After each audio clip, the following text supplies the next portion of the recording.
இன்னைக்குப்பா வேகமாக உடல் எடை குறைப்பதற்கு வெயிட் லாஸ் தோசை செஞ்சு காட்டுறேன்ப்பா. இந்த தோசை ஓட்ஸை வச்சு தான்ப்பா செஞ்சுருக்கேன். ஓட்ஸும் வெயிட் லாஸுக்கு ரொம்ப ஹெல்ப் பண்ணும்ப்பா. வாங்க எப்படி செய்யலான்னு பார்ப்போம். இப்போப்பா அம்மா வந்து ஓட்ஸ் எடுத்திருக்கேன். 100 கிராம் ஓட்ஸ் எடுத்திருக்கேன். அதில் ரோல்ஸ் ஓட்ஸு.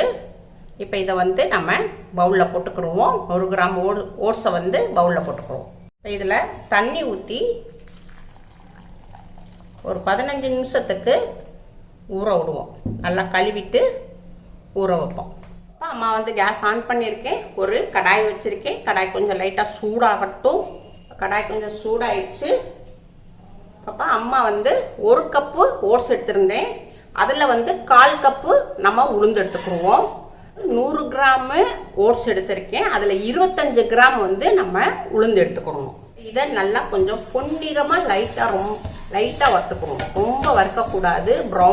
ப்ரௌன் கலர் வர அளவுக்கு வறுக்கக்கூடாது. லைட்டாக அந்த உளுந்து உடைய லைட்டாக பச்சை வடை போகிற அளவுக்கு லைட்டாக வறுத்துக்கணும். உளுந்தை வந்து லைட்டாக நம்ம வறுத்துக்கிட்டோம். கேஸ் ஆஃப் பண்ணிடுவோம். இதை வந்து பவுலில் போட்டுக்கிடுவோம். நல்லா ஆறட்டும். ஆறினவுடனே உங்களுக்கு செஞ்சு காட்டுறேன். உளுந்து வந்து நல்லா ஆறிடுச்சு. இதை வந்து மிக்சியில் போட்டுக்கிடுவோம். உங்களுக்கு மிக்சியில் நல்லா பவுடராக்கி கொண்டு வரேன். அவ்வளோதான்ப்பா. அம்மா வந்து இது உளுந்த நல்லா பவுடராக்கி கொண்டு வந்திருக்கேன். நல்லா பவுடராக இருக்குது. இது இப்படி இருக்கட்டும். இப்போ அம்மா வந்து ஓட்ஸை வந்து 15 நிமிஷத்துக்கு ஊற வச்சுருந்தேன். நல்லா ஊறிடுச்சு. இப்போ தண்ணி நல்லா நிறுத்தாச்சு. மிக்சி ஜார் எடுத்துக்குவோம். இந்த ஓட்ஸை வந்து மிக்சியில் போட்டுக்கிடுவோம். ஓட்ஸை மிக்சியில் போட்டுட்டோம். அம்மா வந்து வெந்தயத்தை ஊற வச்சுருந்தேன்ப்பா. 1 ஸ்பூனு. இது ஒரு ஸ்பூன் போட்டுக்கிடுவோம். ஊறின தண்ணியை கொஞ்சம் ஊற்றிக்கிடுவோம். மீடியமான பச்சை மிளகா ஒரு 3 பச்சை மிளகா இதை காரத்துக்கு போட்டுக்கிடுவோம். கருவேப்பிலை கொஞ்சம் போட்டுக்கிடுவோம். ஒரு 1/2 டீஸ்பூனு சீரகம் போட்டுக்கிடுவோம். இன்ச் அளவுக்கு இஞ்சி போட்டுக்குருவோம். இஞ்சியை நல்லா தோல் சீவி இருக்கேன். இதை கட் பண்ணி போட்டுக்குருவோம். இப்போ நம்ம பொடியாக்கி இருக்கோம்லப்பா உளுந்து, இதையும் இதில் போட்டுக்குருவோம். இப்போ தேவையான அளவுக்கு தண்ணி ஊற்றிக்கிடுவோம். நம்ம தோசை மாவு பதத்துக்கு நம்ம அரைக்க போகிறோம். வந்து அரைச்சி கொண்டு வரேன். இப்போப்பா அம்மா வந்து உங்களுக்கு மிக்சியில் அரைச்சி கொண்டு வந்திருக்கேன். இப்போ இதை வந்து பவுலில் மாற்றிக்கிடுவோம். இந்த மாதிரி இருக்கணும். இப்போ நம்ம மிக்சிலேருந்து பவுலில் மாற்றிக்கிட்டோம். தேவையான அளவு உப்பு போட்டுக்கிடுவோம். பிங்க் சால்ட்டு கொஞ்சமாக தண்ணி ஊற்றிக்கிடுவோம். நல்லா மிக்ஸ் பண்ணிக்கிடுவோம். தோசைக்கு தொட்டு சாப்பிட்றதுக்குப்பா ஒரு சட்னி செஞ்சுருவோம். இப்போ அம்மா கேஸ் ஆன் பண்ணியிருக்கேன். கடாய் வச்சுருக்கேன். கடாய் கொஞ்சம் சூடாயிருச்சு. இப்போ வந்து ஒரு 4 மிளகாய் வத்தல் போட்டுக்கிடுவோம். 1 ஸ்பூனு கடலைப்பருப்பு போட்டுக்கிடுவோம். 1 ஸ்பூனு உளுந்து போட்டுக்கிடுவோம். நல்லா கொஞ்சம் பொன்னிறமாக வறுத்துக்கிடுவோம். உளுந்தும் கடலைப்பருப்பும் லைட்டாக வறுத்தாச்சுப்பா. ஒரு 1/2 ஸ்பூனு சீரகம் போட்டுக்கிடுவோம். கருவேப்பிலை போட்டுக்கிடுவோம். கொஞ்சமாக இஞ்சி போட்டுக்கிடுவோம். இஞ்சி ஒரு தோலை சீவிட்டு 1 இன்ச் அளவுக்கு இஞ்சி சேர்த்துக்கிடுவோம். இதையும் நல்லா வறுத்துக்கிடுவோம். 2 ஸ்பூனு தேங்காய் பூ போட்டுக்குவோம். இப்போ இதை எல்லாத்தையும் நல்லா வறுத்துக்கிடுவோம். சின்ன வெங்காயம்ப்பா ஒரு 5-6 பீஸ் போட்டுக்கிடுவோம். இதையும் இதில் நல்லா வதக்கிக்கிடுவோம். இப்போ நல்லா வதக்கியாச்சுப்பா. கேஸ் ஆஃப் பண்ணிடுவோம். இப்போ இதை வந்து பிளேட்டில் கொட்டிக்குவோம். இப்போப்பா அம்மா வந்து மிக்சி ஜார் எடுத்திருக்கேன். தக்காளி ஒரு பொடிசாக ஒரு 5 பீஸ் எடுத்திருக்கேன். இதை வந்து மிக்சி ஜாரில் நம்ம வெட்டி போட்டுக்கிடுவோம். இப்போப்பா கட் பண்ணி போட்டாச்சு. இதை வந்து மிக்சியில் அரைச்சி கொண்டு வரேன். நம்ம ஏற்கனவே சட்னிக்கு அரைச்சி வச்சுருந்தோம் இல்லையா, இதை இந்த சின்ன மிக்சியில் போட்டுக்கிடுவோம். இதை உங்களுக்கு முடி போட்டு கொஞ்சம் தண்ணி ஊற்றி நல்லா அரைச்சி கொண்டு வரேன்.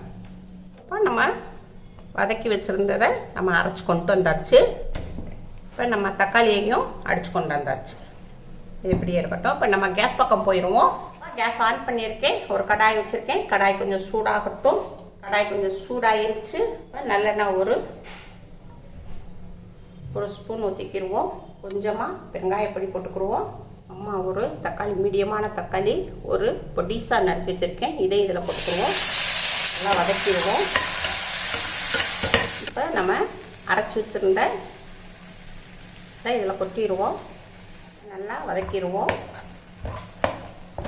எல்லாத்தையும் மிக்ஸ் பண்ணிடுவோம்ப்பா. இது வந்து காஷ்மீர் மிளகாப்பா. இது நல்லா நிறம் கொடுக்கும், ஆனால் உரைக்காது. ஒரு அரை ஸ்பூன் போட்டுக்குருவோம். தேவையான அளவுக்கு உப்பு போட்டுக்குருவோம். கொஞ்சமாக தண்ணி ஊற்றி நல்லா மிக்ஸ் பண்ணிக்கிடுவோம். இப்போ நம்ம அரைச்சி வச்சுருந்த தக்காளியோடைய ஜூஸை இதில் கொட்டிடுவோம். எல்லாத்தையும் நல்லா மிக்ஸ் பண்ணிக்குவோம். எல்லாத்தையும் நம்ம மிக்ஸ் பண்ணிக்கிட்டோம். கொஞ்சோண்டு கருவேப்பிலையை அப்படியே கொஞ்சம் போட்டுருவோம். லைட்டாக நல்லா கருவேப்பிலையோடைய ஃப்ளேவர் ரொம்ப நல்லாயிருக்கும். இது வந்து வெல்லம்ப்பா. கொஞ்சமாக போட்டுக்கிடுவோம். நல்லா கொஞ்சம் சாப்பிட நல்லா டேஸ்ட்டாக இருக்கும். கொஞ்சம் வெல்லம் போட்டுக்கிடுவோம். நம்ம வெல்லம் போட்டுக்கோம் இல்லையா, அது நல்லா மெல்ட் ஆகட்டும். ஒரு 5 நிமிஷத்துக்கு நம்ம மூடி போட்டு மீடியத்தில் வச்சு கொஞ்சம் வேக விடுவோம். இப்போப்பா அம்மா தோசைக்கல் வச்சுருக்கேன். தோசை தவா நல்லா சூடாகட்டும். எண்ணெய் துணியை வச்சு நல்லா தொடச்சிக்கிடுவோம். மாவு கொஞ்சம் கெட்டியாக இருக்குது. கொஞ்சம் தண்ணி கலக்கும். இப்போ நம்ம ஊற்றிக்கிடுவோம். எவ்வளவு பரப்ப முடியுமோ அவ்வளோ பரப்பிக்கிறோம்.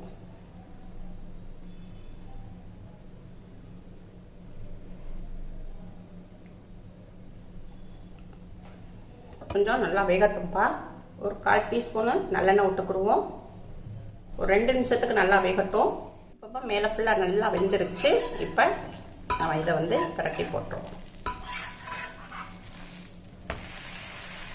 பிரட்டி போட்ட பக்கமும் நல்லா வேகட்டும். 1 நிமிஷத்துக்கு பிரட்டி போட்ட பக்கம் வேகட்டும். வெந்துருச்சு. இப்போ நம்ம எடுத்து பிளேட்டில் மாற்றிடுவோம். அவ்வளோதான்ப்பா, weight loss dosa, instant dosa ready ஆயிடுச்சு. 5 நிமிஷம் ஆயிடுச்சு. இப்போ வந்து நம்ம வந்து அடுப்பை மீடியத்தில் வச்சு வேக விட்டுருக்கோம். நல்லா ஒரு மணம்பா சட்னி. அவ்வளோதான், கேஸ் ஆஃப் பண்ணிடுவோம். இப்போ பவுலில் மாற்றிக்கிடுவோம். அவ்வளோதான்ப்பா, இன்ஸ்டன்ட்டு தோசை ரெடி ஆயிடுச்சு. நம்ம வந்து உடனே இதை செஞ்சு சாப்பிட்டுக்கலாம். நம்ம வந்து நைட்டு வந்து ஊற வைக்கணும்னு அவசியம் இல்லை. உளுந்து மாவெல்லாம் ஊற வச்சு அதை வந்து நைட்டு ஊற வச்சு காலையில் சாப்பிடுவோம். இது வந்து திடீர் எமர்ஜென்சிக்கு திடீர்னு நம்ம இந்த இதை வந்து எமர்ஜென்சிக்கு இதாக்குனா ரொம்ப சாஃப்டாக தான் பருக்கு. ரொம்ப நல்லா இருக்குங்க. பாருங்கள் எவ்வளோ பத்தலாவா நல்லா சாஃப்டாக இருக்குது. இது வந்து நம்ம வந்து பிரேக்ஃபாஸ்ட்டுக்கும் எடுத்துக்கலாம், டின்னருக்கும் எடுத்துக்கலாம். ஓட்ஸ் வந்து நம்ம உடம்ப நல்லா வெயிட்டை குறைக்கக்கூடியது. நம்ம வந்து இந்த மாதிரி நம்ம வாரத்துக்கு 3 நாள் இப்படி ஒரு நாள் விட்டு ஒரு நாள் நம்ம சாப்பிட்டோம்னா நம்ம உடம்புல உள்ள வெயிட் நல்லா குறையும். கெட்ட கொழுப்புகளும் நல்லா நம்மளுக்கு கரைக்கக்கூடியது இந்த ஓட்ஸ். டயட்டில் இருக்கிறவங்க, வெயிட் லாஸில் இருக்கிறவங்க, சுகர் பேஷண்ட்டு எல்லாருமே சாப்பிட்லாம்ப்பா. எதையுமே நீங்கள் வந்து அளவோடு சாப்பிடணும். அளவோடு சாப்பிட்டா தான் நம்ம உடம்புல உள்ள வெயிட் நல்லா குறையும். இல்லை அதிகமாக சாப்பிட்டா நம்மளுக்கு வெயிட் போட தான் செய்யும். நல்லா சாஃப்டாக இருக்குது ரொம்ப. இந்த தோசைக்கு இந்த சட்னி வந்து ரொம்ப அட்டகாசமாக இருக்கும். அவ்வளோதான்ப்பா, உங்கள் வீட்டில் செஞ்சு பாருங்கள். அம்மாக்கு லைக் பண்ணுங்கள், ஷேர் பண்ணுங்கள், சப்ஸ்கிரைப் பண்ணுங்கள். இந்த